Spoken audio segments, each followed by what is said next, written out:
이사야서 5장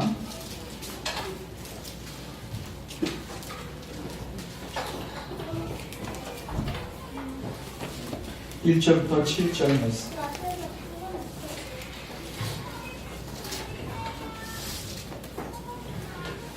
교독하겠습니다. 나는 내가 사랑하는 자를 위하여 노래하되 내가 사랑하는 자의 포도원을 노래하리라. 내가 사랑하는 자에게 포도원이 있으며 심히 기름진 산에 누르다. 나를 가서 그를 제하고 그 수확한 포도나무를 심었도다. 그중에 망대를 세웠고 또 그 안에 질투를 받도다. 좋은 포도 맺기를 바랐더니 들포도를 맺었도다. 예루살렘 주민과 유다 사람들아 구하노니 이제 나와 내 포도원 사이에서 사리를 판단하라. 내가 내 포도원을 위하여 하나님께 무엇을 바랄 것이 있으랴. 내가 좋은 포도 맺기를 기다렸거늘 그 포도를 맺기는 없으리고. 이제 내가 내 포도원에 어떻게 행할지를 너희에게 이르리라. 내가 그 울타리를 걷어 먹힘을 당하게 하며 그 담을 헐어 짓밟히게 할 것이요. 내가 그것을 황폐하게 하니 다시는 가지를 찾아나 노를 주지 않으며 세라가 찾아야 할 것이며 내가 또 그에게 말하여 그에게 길을 내지 못하게 하리라 하셨으니. 같이 읽습니다. 무릇 만군의 여호와의 포도원은 이스라엘 족속이요 그가 기뻐하시는 나무는 유다 사람이라. 그대에게 정의를 바라셨더니 도리어 포악이요 그대에게 공의를 바라셨더니 도리어 부르짖은 여호와라. 기도하겠습니다. 사랑의 주님 감사합니다. 오늘도 우리의 호흡과 우리의 생명을 붙드시고 주님 예배할 수 있는 귀한 시간과 건강과 필요한 모든 것 주셔서 감사합니다. 시간에 성령 하나님의 도우심을 구합니다. 성령이 오셔서 여기 한 명 한 명 영혼들에게 일하여 주시옵소서. 이들 마음속에 굳은 마음, 간박한 마음이 있다면 오늘 제거하여 주시고 살아계신 하나님께 참으로 반응하고 진리에 반응할 수 있도록 하나님께서 오늘도 일하여 주시옵소서. 말씀을 통해서 우리가 참된 회개와 예수 그리스도를 향한 믿음으로 나아가게 하옵소서. 예수님의 이름으로 기도합니다. 아멘. 오늘 이사야 5장 1절부터 7절 말씀을 통해서 따라하겠습니다. 이제 나와 내 포도원 사이에 판단하라. 이 제목을 가지고 하나님의 말씀을 나누도록 하겠습니다. 그리고 이사야는요, 하나님께서 예수님 오시기 800년 전에 하나님의 말씀을 대언하기 위해서 세우신 선지자였습니다. 여러분, 선지자는 자기가 자의로 이야기를 만들어서 증거한 자들이 아니라 하나님께서 받아서 말한 선지자였습니다. 유명 참된 선지자죠. 그런데 이사야 선지자는 이제 이스라엘 백성에게 말씀을 했는데 사실 이스라엘 백성은 모든 인류를 대표하고 우리를 대표합니다. 그래서 그들에게 하신 하나님의 말씀은 우리에게 매한가지로 적용될 수 있고 우리가 들어야 하는 말씀입니다. 근데 중요한 거는 이사야 메시지가 오늘 제가 살피겠지만 아마 여러분들이 다시 한번 느끼실 것입니다. 하나님 말씀이 정말 우리를 정확하게 꿰뚫고 있구나. 자, 그걸 여러분들이 이제 말씀 속에서 확인할 수 있을 것인데 제가 그 전에 먼저 이사야가 하는 모든 말과 예언들이 정말 하나님의 분명한 말씀인지를 먼저 제가 확실하게 증명을 하고 말씀에 들어가도록 하겠습니다. 신명기 18장을 찾지 마시고 신명기 18장을 보시면요, 하나님께서 그 이스라엘 백성들에게 너희가 나중에 가나안 땅에 들어가거든 이제 거기에서 많은 선지자들이 생길 것인데 그 선지자가 과연 하나님으로부터 온 선지자인지 참된 선지자인지 아니면 가짜 선지자인지 어떻게 분별할 수 있을지에 대한 하나님이 시금석을 주십니다. 18장 22절에 이렇게 되어 있습니다. 들으십시오. 만일 선지자가 있어 여호와의 이름으로 말한 일에 증언도 있고 즉 자기가 말하는 것이 happen, 발생하게 되고 성취함도 있으면 즉 come true, 실현이 되어지면 그 사람은 진짜 선지자고 얘기를 했는데 그게 성취가 되지 않고 실현이 되지 않으면 그 선지자는 가짜 선지자다. 만약에 가짜 선지자는 너는 그를 두려워하지 말라. 그러나 그게 come true, 실현이 된다면 너는 그 선지자의 말을 두려움으로 들어야 된다. 왜? 그 사람은 자의로 말하는 게 아니라 하나님의 말씀입니다. 여러분 근데 이사야서는요 장이 66장인데요 많은 예언들이 있는데 전부 다 성취됩니다. 일단 이스라엘 백성의 그 바벨론 포로가 되는 부분부터 그리고 나중에 그 바벨론에서 그 포로된 자리에서 해방이 되는 것부터 해서 800년 후에 그리고 예수 그리스도의 십자가 사건까지 정확하게 다 예언을 했는데 전부 다 성취가 됩니다. 그 신명기 18장에 근거하면 이사야는 참된 선지자입니다. 그럼 누가 말한 거예요? 이사야가 말한 게 아니라 하나님 말씀하신 것입니다.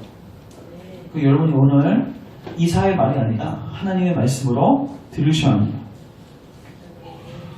특별히 이사야서의 그 배경은요 이스라엘 백성 하나님의 백성들이 우상을 숭배해서 이제 몰락하는 시기입니다.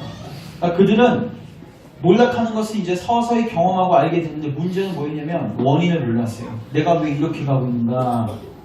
원인을 모르니까 해결책도 나올 수가 없는 거죠. 그래서 이사야서를 통해서 하나님께서 너희들이 왜 이렇게 몰락하고 무너져가고 있는지에 대한 정확한 진단과 원인을 제공하시고 거기에 대한 처방을 제공하십니다. 특별히 이사야 5장을 통해서 오늘 그 부분들을 확인하도록 하겠습니다.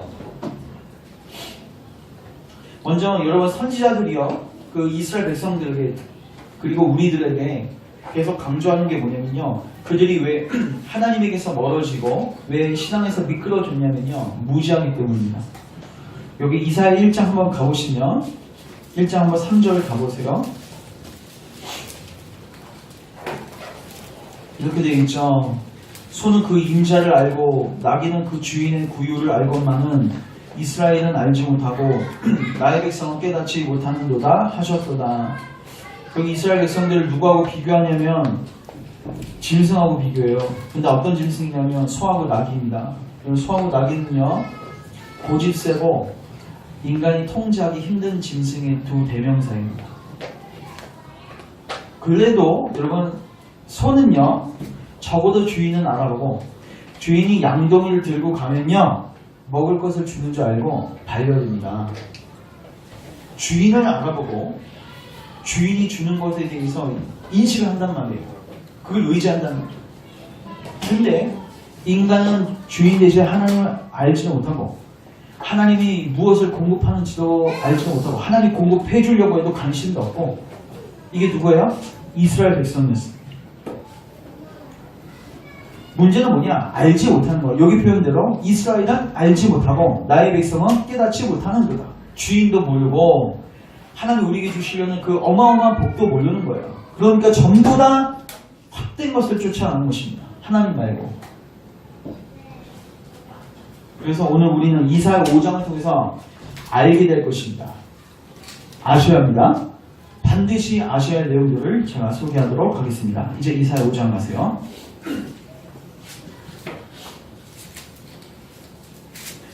이사야 5장을 보면요 포도원 비유를 하나님이 이사야를 통해서 허락하십니다.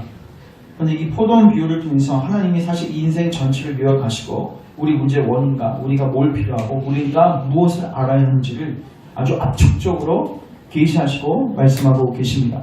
먼저 첫 번째 하나님께서 무엇을 알게 하시는가. 1절하고 2절 같이 한번 읽겠습니다. 시작. 나는 내가 사랑하는 자를 위하여 노래하되 내가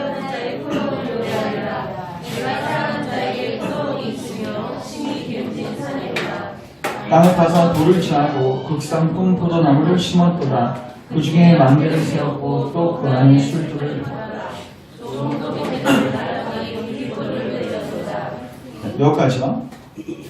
자, 2절을 보시면 이렇게 되어 있죠. 땅을 파서 돌을 취하고 극상품 포도나무를 심었도다. 누가요? 하나님이요. 여기서 땅을 파고 돌을 취하였다는 것은 하나님의 창조 사건을 이야기합니다. 여러분 하나님이 창조를 왜 하셨을까요? 인간을 심기 위해서 창조하셨습니다. 여러분 왜 인간을 마지막에 창조하셨을까요? 인간을 일시키기 위해서 창조했다면 첫날에 창조하셔서 하나님 창조 사역을 거두려고 하셨을 거예요. 근데 하나님께서는 모든 창조 사역을 그분 스스로 감당하시고 인간은 마지막에 창조하셨습니다. 그러니까 인간을 일시키려는 목적으로 만드신 게 아니에요. 첫날부터 여섯째 날까지 만든 모든 것은 오늘 표현대로 하면은 땅에 심을 우리를 위해서 뭐 하신 거예요? 밭을 만드신 거예요. 자, 근데 중요한 거는 하나님께서 우리를 심으신데 이렇게 되어 있습니다. 따라하겠어요. 극상품, 포도나무. 이게 뭐냐면요. 하나님의 모든 피조물을 창조하시고 인간을 창조하셨는데 인간은 다른 피조물과는 다른 어떤 극상품적인 요소로 만드셨다는 거죠. 그리고 인간은 그저 동물이 아니죠. 인간은 하나님의 형상으로 지음을 받았습니다. 그래서 창세기 1장 26절을 보시면 하나님이 이르시되 우리의 형상을 따라 우리의 모양대로 우리가 사람을 만들고 그들로 바다의 물고기와 하늘의 새와 가축과 온 땅과 땅에 기는 모든 것을 다스리게 하자. 그래서 하나님께서 인간은 흙으로 지으신 다음에 마지막 날에 뭘 불어넣으시죠? 생기를 불어넣으시죠. 하나님의 성품, 하나님의 어떤 극상품적인 어떤 것을 인간에게 심어주신 거예요. 특별히 여기서 보시면요. 심이 기름진 산이라고 되어 있습니다. 그런 인간을 극상품 포도나무를 심었는데 어디다 심었어요? 1절 보시면 심이 기름진 산. 이게 뭘까요? 낙원이죠. 그러니까 하나님이 처음 창조하신 모습은요. 지금하고 완전히 달랐습니다. 완벽한 세상이었고 우리도 완벽한 인간이었습니다. 극상품이었어요. 자, 근데 여기서 주목해야 할 단어가 또 있습니다. 2절 보시면요. 땅을 파서 돌을 취하고 극상품 포도나무를 심었도다. 그 중에 뭐를 세우고? 망대. 여러분 망대가 뭔지 아세요?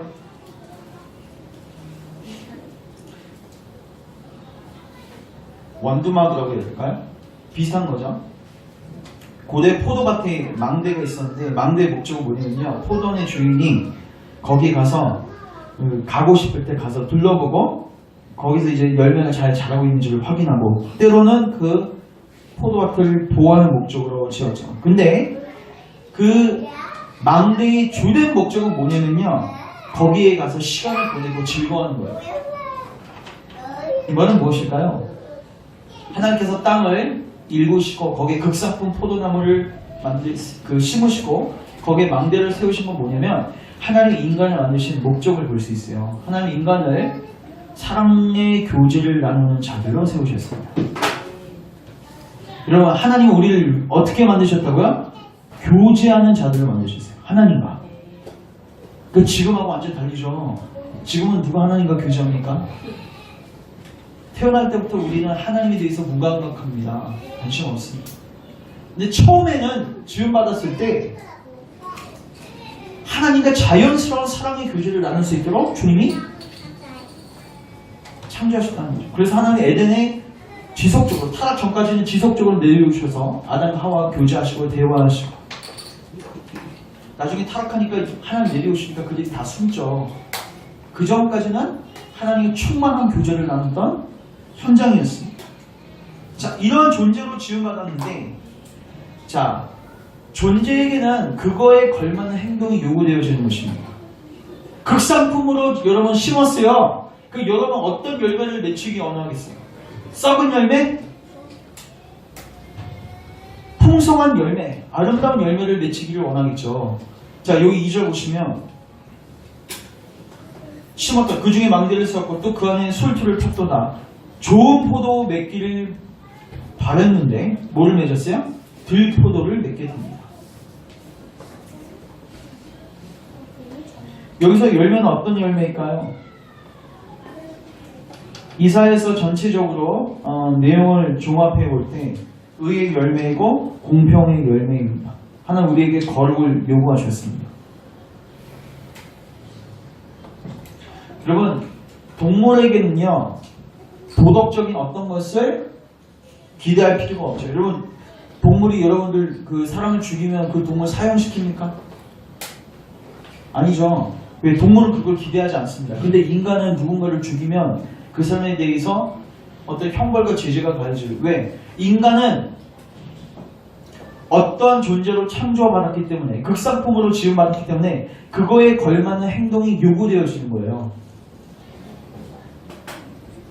자, 이제 제가 인간의 비합리성을 폭로할 것입니다. 두 번째 기억하셔야 할 거는, 그러니까 첫 번째 이거예요. 하나님 우리를 어떻게 창조하셨어요? 극상품으로 환경도 다 마련하시고 하나님의 형상대로 하나님과 교제할 수 있도록 완벽히 창조하셨어요. 그러면 우리에게 요구하신 게 뭐예요? 좋은 포도나무죠. 근데 인간이 어떻게 되었는가? 하나님이 도저히 이해가 안 되셔서 이렇게 이야기하십니다. 3절 가보세요. 자, 같이 읽겠습니다. 시작. 예루살렘 주민과 유다 사람들아, 이게 뭐예요? 이성과 이해와 상식이 호소하고 있는 거예요. 여기를 보시오! 이것은 내가 가장 비옥한 언덕에 최상의 포도나무를 심은 모습입니다. 나는 이 포도원에게 모든 기회를 다 주었고 이제는 여러분에게 객관적으로 요청합니다. 여러분들이 판단하십시오. 와서 배심원이 되셔서 이 포도원의 행동에 대해서 선고를 내리십시오. 뭐 하는 거예요? 주님이 말씀하고 있는 것입니다. 특별히 이사야 1장 2절을 잠깐 보시면요, 증인을 세워요. 여러분, 재판석에서 증인이 필요하거든요. 구약에서는요, 증인 몇 명이 필요하냐면 2명이 필요합니다. 한 명의 증인 갖고는 그 죄를 선고하지 않았습니다. 2 증인이 필요한데, 중요한 거는 인간 중에서 증인을 할 만한 사람이었어요. 그래서 하나님이 누구를 증인으로 세우냐면 1장 2절 보시면 하늘이여 들으라, 땅이여 귀를 모이라 기울이라. 2 증인은 뭘로 세우십니까? 하늘과 땅으로 세우십니다. 왜 하늘과 땅을 세우는가? 여러분, 하늘과 땅은요, 하나님께서 심으신 대로 돌아가고 있습니다. 궤도를 이탈하지 않고 시간도 정확하게 지키면서 자연의 법칙을 따라가면서 돌고 있는 게 우주이고 자연 만물입니다. 그래서 과거에 발견했던 자연의 법칙은 지금도 변하지 않습니다. F=ma라는 물리 법칙은요, 변하지 않아요. 뉴턴이 발견했던 그 법칙이 만약에 자연도 인간처럼 막 궤도를 이탈하면 시간마다 논문을 쓸 수가 없는 거예요. 맨날 바뀌니까. 근데 인간은 바뀌는데 자연은 뭐예요? 바뀌지 않아요. 천체의 법칙은 바뀌지 않습니다. 근데 인간은 뭐예요? 계속 바뀌어요. 궤도를 맨날 이탈하고 시간도 어기고.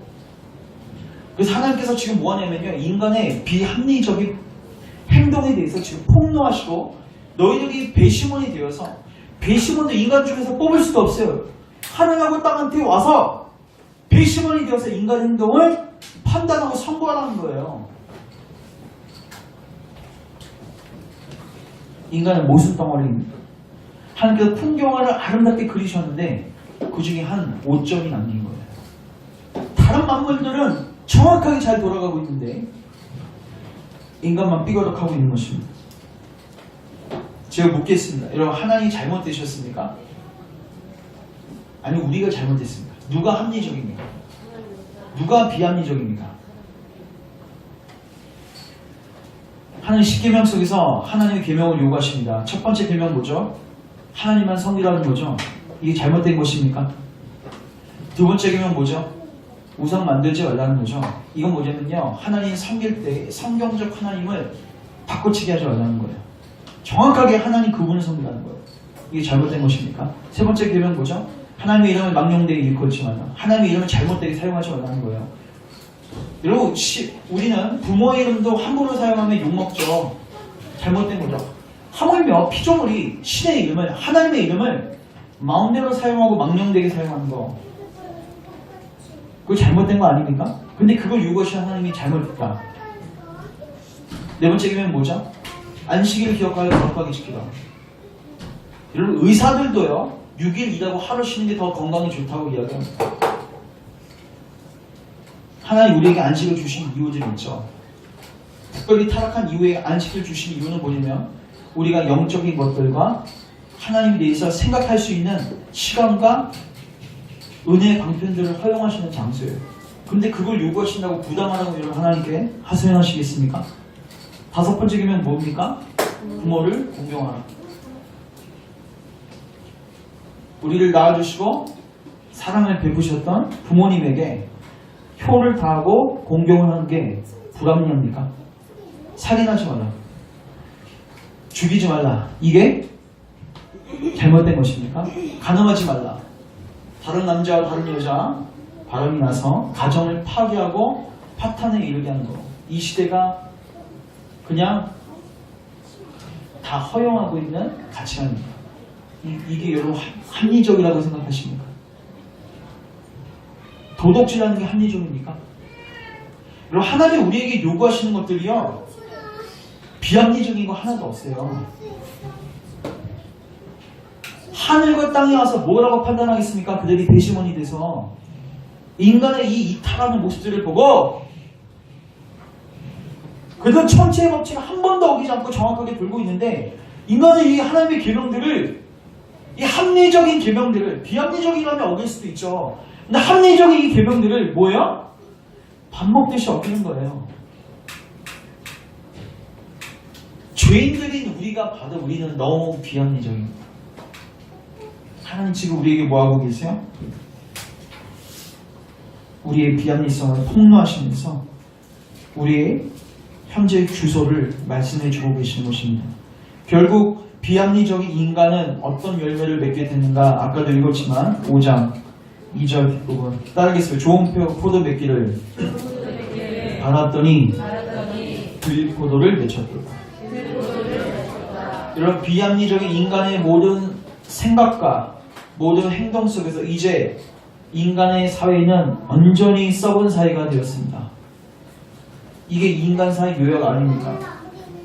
술 취함, 도둑질, 간음, 음란, 폭력, 시기, 질투, 투기, 원한, 악의 증오, 이게 들포도입니다. 이 들포도의 특징은요, 보기에는 진짜 포도 같아요. 그래서 먹죠. 근데 나중에 어떻게 돼요? 뱉어요. 이런 사회, 이런 악의 세계는 하나님께서 나중에 어떻게 하십니까? 뱉으십니다. 자, 더 나아가서 4절 한번 읽겠습니다. 시작. 내가 내 포도를 위하여 행한 것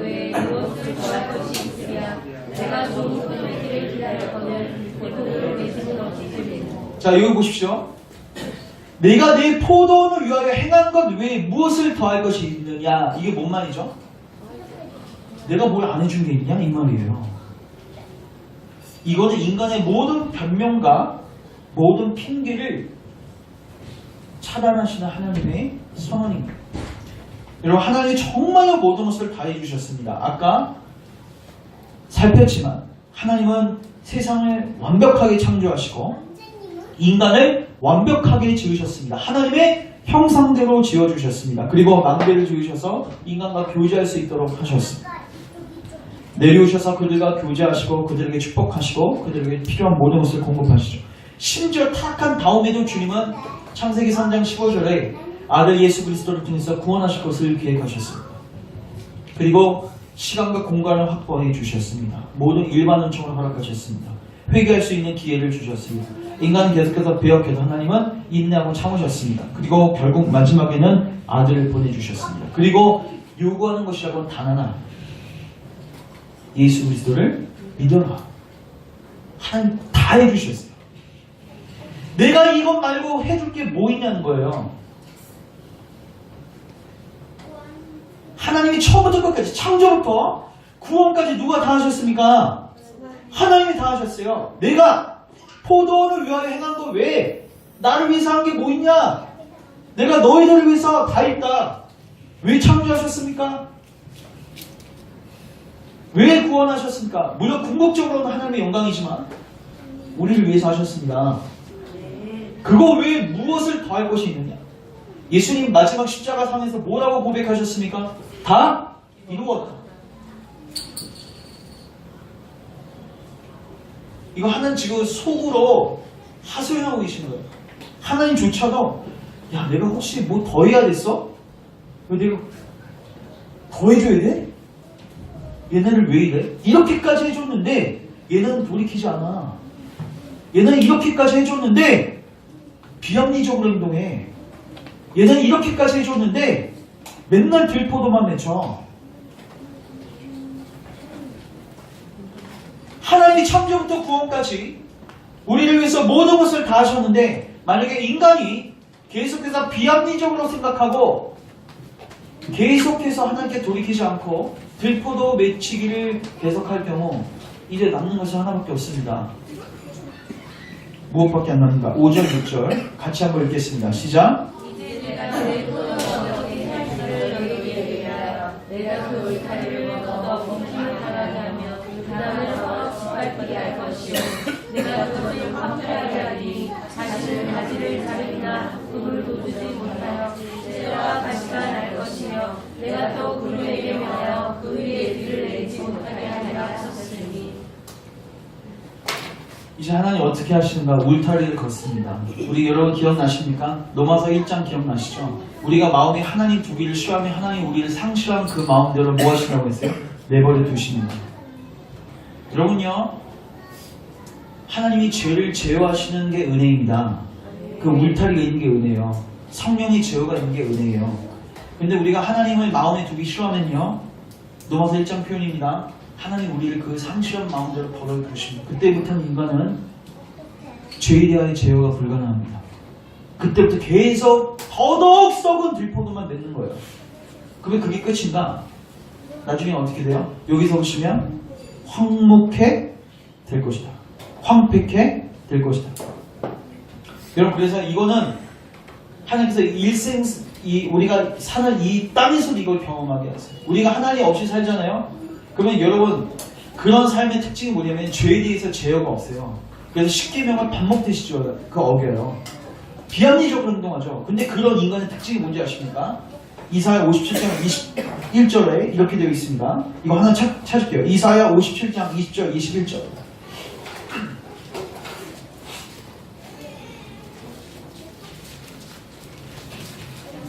이사야 57장 20절 21절. 자, 제가 읽습니다. 같이 읽습니다. 시작. 그러나 악인은 평온함을 얻지 못하고 그 물이 지는가 더러운 것을 늘 섞어내는 유동하는 바다 같으니라. 내 하나님의 말씀에 악인에게는 평강이 없다 하셨습니다. 아멘. 비합리적으로 생각하고 비합리적으로 행동하는 모든 인간들은 하나님께서 모든 울타리를 걷어치우셔서 계속 죄악된 생활들을 하게 되는데 그때마다 계속 썩은 들포도만 맺히는 거예요. 그런 인생은 결국 나중에 황폐하게 됩니다. 특징이 뭔가?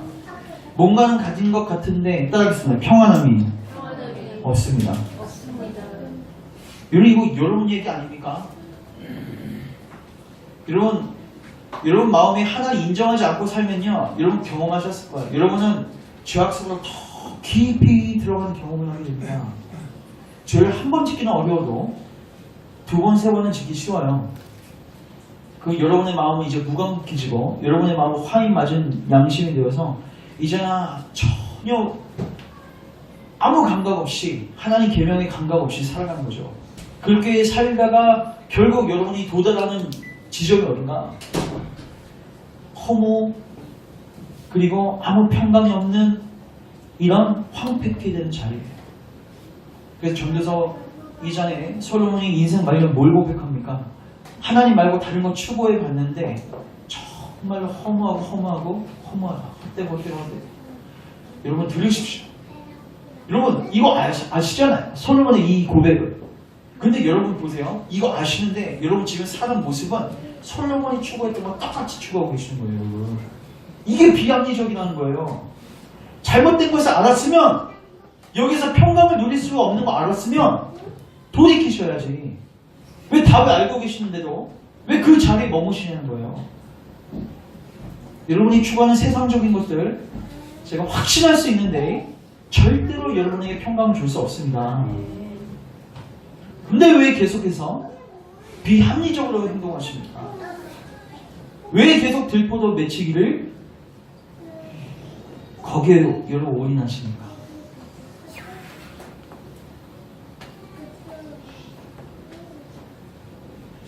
오늘 성경의 본문은요 우리에게 이야기합니다. 제가 이거 준비하면서 이 회개의 개념이 더 정확해진 것 같은데 잘 보십시오. 여러분 이거 잘 기억하세요. 오늘 본문의 핵심은 이겁니다. 하나님이 다 이루셨습니다. 창조도 다 이루셨고 타락 이후에 구원의 역사에 있어서 여러분 하나님 다 하셨어요.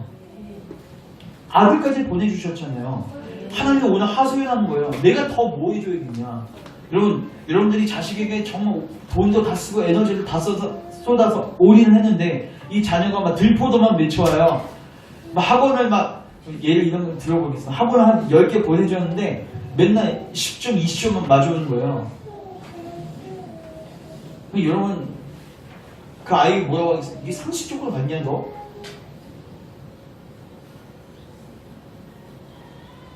그때 부모는 어떻게 합니까? 물타기를 걷어치고 학원 다 끊어!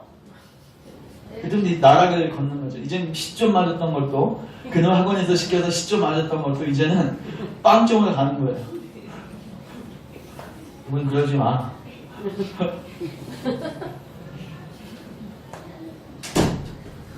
여러분 하나님 정말 다 해주셨습니다. 학원 10개가 뭡니까? 여러분 하나님 우리에게 요구하시기 전에 먼저 다 해주셨어요. 밭도 만들어 주셨고 우리를 처음에 심을 쉴 때도 극산품으로 심어 주셨고 극산품이 좀 문제가 생겼어요. 타락해서. 근데 그걸 회복할 수 있는 모든 복음도 다 마련해 주셨어요. 그리스도 안에서. 처음부터 끝까지 다 해주셨는데 내가 더 뭐 해줘야겠냐. 하소연하고 계신 겁니다. 우리 뭐 해야 됩니까 이제? 그 하나님께로 뭐 해야 돼요? 돌아가야 됩니다. 이게 회개입니다. 여러분 회개는 무엇인가? 내가 비합리적인 행동을 하고 있었다는 사실을 인정하고 어떠한 변명의 여지도 없어요. 왜 하나님 다 해주셨습니까? 변명의 여지도 없음을 인정하고 참회와 뉘우침으로 하나님께 돌아가는 것입니다. 모든 것을 그리스도 안에서 행하시는 하나님께로 돌아가는 것입니다. 그렇기 때문에 여러분 회개하고 믿음은 붙어있어 안 붙어있어요? 붙어있어요.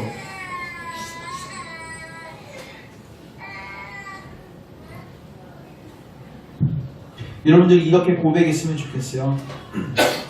모든 것에 대해 제가 잘못되었음을 이제 주님 봅니다. 제 자신에 대해 또 다른 사람에 대해서도 저는 잘못했습니다. 저는 하나님에 의해 지음을 받습니다. 저는 주님 없이는 살 수 없습니다. 저는 어리석은 바보이며 정신이 나간 미친 자입니다. 제게 자비를 베풀어 주옵소서. 오늘 주님 우리에게 질문합니다. 내가 내 독생자를 보낸 것 외에 무엇을 더할 수 있겠느냐? 내가 내 독생자를 보낸 것 외에 무엇을 더할 수 있겠는가? 여러분 대답이 무엇이어야 합니까? 예, 하나님 주님은 더 하실 것이 없습니다. 주님은 이미 당신 안에서 모든 것을 하셨습니다. 해야 할 것이 이제 누가 해야 돼요? 우리가 해야죠. 마지막으로 사도행전 2장 가보세요. 요것만 보고 정리하겠습니다.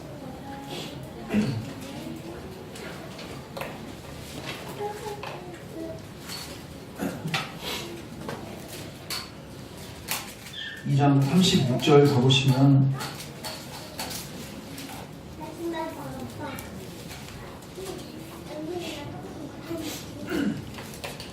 그리고 2장은요 베드로가 설교하는 장면인데요. 이스라엘 죄를 지적하고 마지막에 이렇게 이야기합니다. 그런즉 이스라엘 온집은 확실히 뭐해라? 알라. 소도 나귀도 구유를 알고 주인을 알아보죠. 그것처럼 너희도 확실히 알아라. 뭐냐? 주님이 다 해주셨다는 거예요. 너희가 십자가에 못 박은 이 예수를 하나님이 뭐가 되게 하셨다? 그리스도가 되게 하셨다. 근데 너는 뭐하고 있어 지금? 그 예수님을 뭐 했어? 죽였어. 하나님 다 해주셨는데 너희는 비합리적으로 행동하고 있다는 거죠. 이거를 그들이 깨닫게 되었을 때 반응이 무엇인가? 그들이 이 말을 듣고 마음에 찔려 베드로와 다른 사도들에게 물어 이르되 형제들아 우리가 어찌할꼬? 베드로가 이르되 너희가 회개하여 각각 예수 그리스도의 이름으로 세례를 받고 죄 사함을 받으라. 그리하면 성령의 선물을 받으리니. 아멘. 자, 저를 주목하십시오. 회개는 라틴어로는 리펜트에서 다시 생각하다라는 단어로 헬라어로는 메타노이아에서 마음을 바꾸는 겁니다. 다시 말해서 회개는요, 생각하는 거예요. 여러분, 생각하셔야 합니다. 여러분, 사탄이 어떤 전략을 쓰냐면요, 여러분들로 생각하지 못하고요. 특별히 여러분, 텔레비전 같은 미디어 매체 있잖아요. 여러분 혹시 드라마 보시면 뭘 느끼십니까? 저는 그 드라마를 보면 느끼지만 드라마 한 편 딱 보고 나면요, 하나님에 대한 감각이 한 반 이상은 줄어든 거야. 뭔가 다른 세계 속에 들어가요. 특별히 그 뭐 사각 같은 거 50편 이상 되는 거예요. 저는 그 광개토 대학이나 선덕여왕 같은 거는 50편이 넘잖아요. 한번 보면은 그 멈출 수가 없잖아요. 그 여러분 한번 다 보고 나잖아요. 그러면 마치 내가 그 광개토 대학 시절에 사는 사람처럼 행동하고 있어요. 전혀 하나님에 대한 인식이 없습니다. 여러분 그런 거 보는데 무슨 하나님에 대한 고민과 생각이 있겠습니까? 사람 바보로 만듭니다. 심지어 드라마뿐만 아니라 여러분이 세상 속에서 사는 모든 것들이 사실 하나님께 마비시키게 만들어요. 여러분 생각하셔야 합니다. 여러분 생각 안 하시면 하나님 어떻게 하실까요? 돼지의 지옥 열매를 먹게 하실 겁니다. 탕자가 생각 안 하니까 하나님이 어려운 상황 가운데 두시죠. 이런 가운데 건강상에 혹은 관계 속에 어떤 재정상의 어려움이 있습니까? 주님 생각하는 사인입니다. 생각하시고 거기서 끝이면 안 되죠. 보셔야 합니다. 하나님 다 해주셨어요. 그 여러분 뭐 하셔야 돼요? 이제 마음을 돌이키시고 누구에게로 돌아가셔야 돼요? 하나님께 돌아가셔야 돼요. 하나님 없이 살았던 삶에서 청산해서 이제 하나님 주인 되고 하나님 의지하는 삶으로 나아가셔야 돼요. 그리스도를 의지하는 삶으로 나아가셔야 돼요. 이게 하나님이 원하시는 자리입니다. 그리고 반드시 여러분들이 나아가시면 하나님 반드시 탕자를 안아주셨던 아버지처럼 여러분들을 반드시 회복하실 것입니다. 그 은혜를 사모하십시오. 제가 기도하겠습니다. 하나님 우리의 죄악을 용서하소서. 우리가 참으로 비합리적으로 어리석게 행동하였습니다. 하나님 우리를 위해서 모든 것을 다 하셨습니다. 완벽하게 창조하셨고 타락한 이후에도 우리를 위해서 모든 구원을 계획하시고 이 모든 것을 삼위일체 하나님께서 완성하셨습니다. 다 이루셨습니다. 독생자 아들을 보내셔서 더 이상 할 것이 없을 만큼 주님 다 이루셨습니다. 근데 우리는 아직도 계속해서 들포도 맺히고 있습니다. 주님 우리의 죄악을 용서하여 주시옵소서. 우리의 비합리성을 용서하여 주시옵소서. 이제 우리 주의 백성들 눈을 여셔서 생각하게 하옵소서. 생각하게 하옵소서. 합리적으로 행동하게 하옵소서. 하나님께로 돌이키게 하옵소서. 과거의 악한 길에서 돌이키게 하옵소서. 하나님 없이 살았던 모든 삶에서 돌이키게 하시고 하나님께로 돌이키게 하옵소서. 예수님께로 나아가게 하옵소서. 하나님 행하신 일들을 바라보게 하옵소서. 그 안에서 회복되게 하옵소서. 예수님의 이름으로 기도합니다. 아멘.